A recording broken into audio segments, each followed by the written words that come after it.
Барыңарга салам, көптөн бери көрүнбөй кеттиң деп атасыңар. Ооба ошондой. Бирок биз жөн жаткан жокпуз. Бүгүндөн тартып иликтөөлөрдүн сериясын жарыялап баштайбыз. Мына менин колумда турган документ көптөгөн сырдын бетин ачат.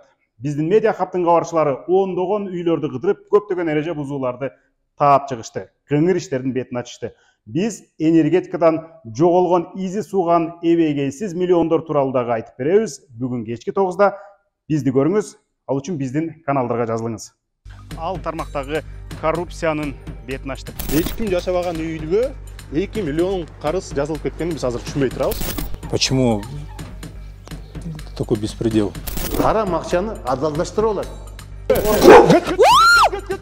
Ортодогу айырмачылык 1 миллион 200 миң сом же тагыраагы $15 000 жеткен.